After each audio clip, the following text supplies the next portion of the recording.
হাদি এই নতুন বিজয়ের একজন প্রতীক। এই প্রতীককে হামলা করা হয়েছে, মানে আমাদের বিজয়কে আঘাত হানা হয়েছে।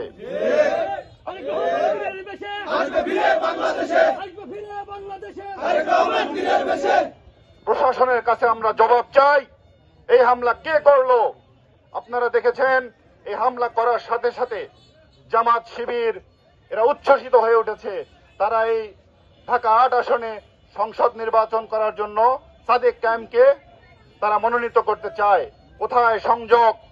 বের করেন প্রশাসন, এই সংযোগটা বের করতে হবে। এই হামলা কে চালালো তদন্ত করে জাতির সামনে উপস্থাপন করতে হবে। হাদিকে গুলি করার প্রতিবাদে রাজীবপুরে বিএনপির উদ্যোগে বিক্ষোভ সমাবেশ। জিয়াউর রহমান জিয়ার পাঠানো তথ্য ও ভিডিও চিত্রে দেখুন বিস্তারিত প্রতিবেদনে।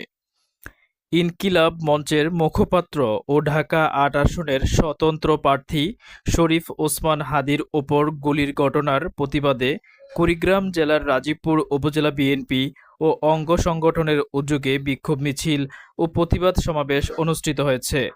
শনিবার ১৩ ডিসেম্বর বিকেল ৩:৩০টার দিকে বিএনপি, যুবদল, ছাত্রদল, কৃষক দল, স্বেচ্ছাসেবক দল, শ্রমিক দল, জাসাস, তাঁতি দল ও মহিলা দলের উদ্যোগে দলীয় কার্যালয় থেকে বিক্ষোভ মিছিলটি শুরু হয়ে বিভিন্ন গুরুত্বপূর্ণ সড়ক প্রদক্ষিণ করে।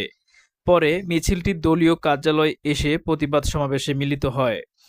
সমাবেশে বক্তব্য রাখেন উপজেলা বিএনপির সম্মানিত সদস্য সচিব আব্দুল হাই সরকার। কুড়িগ্রাম ৪ আসনের ধানের শীষ প্রার্থীর বড় ছেলে ডাক্তার মোহাম্মদ আলী, উপজেলা বিএনপির আহ্বায়ক কমিটির যুগ্ম আহ্বায়ক গোলাম মোস্তফা সহ অন্যান্যরা।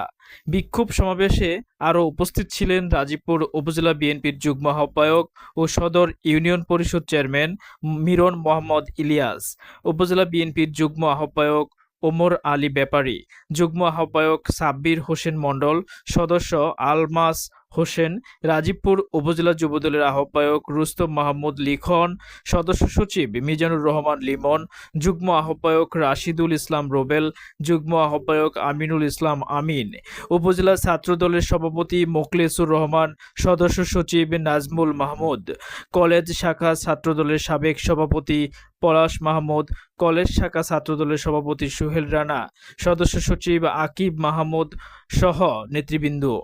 বক্তারা বলেন, একটি স্বাধীন দেশের রাজনৈতিক মাঠে গুলির মতো ন্যাক্কারজনক ঘটনা মেনে নেওয়া যায় না।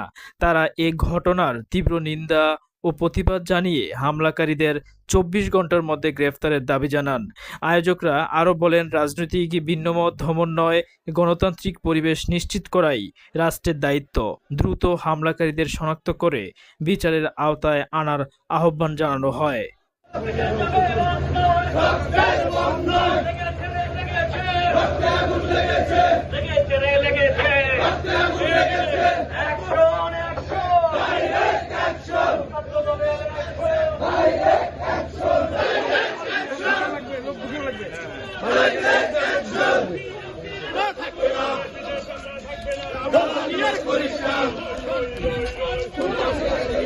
আমরা ক্ষমতার বাইরে ছিলাম, কত নির্যাতন, কত নিপীড়ন, কত হামলা মামলার মধ্যে দিয়ে ৫ই আগস্টে আমরা একটা নতুন স্বাধীনতা অর্জন করেছি, নতুন বাংলাদেশ আমরা পেয়েছি।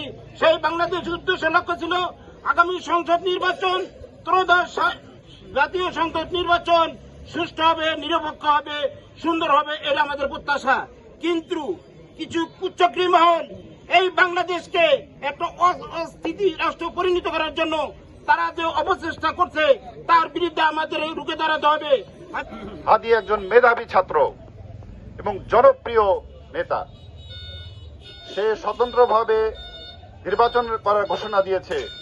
এই হামলা হাদির উপরে হামলা, বাংলাদেশের মানুষের উপরে হামলা। হাদি এই নতুন বিজয়ের একজন প্রতীক। এই প্রতীককে হামলা করা হয়েছে, মানে আমাদের বিজয়কে আঘাত হানা হয়েছে।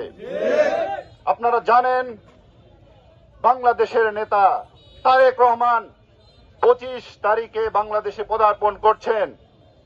এই পদার্পণকে প্রশ্নবিদ্ধ করার জন্য, তাকে আমাদেরকে ভয় দেখানোর জন্য এই ধরনের হামলা করা হয়ে থাকতে পারে।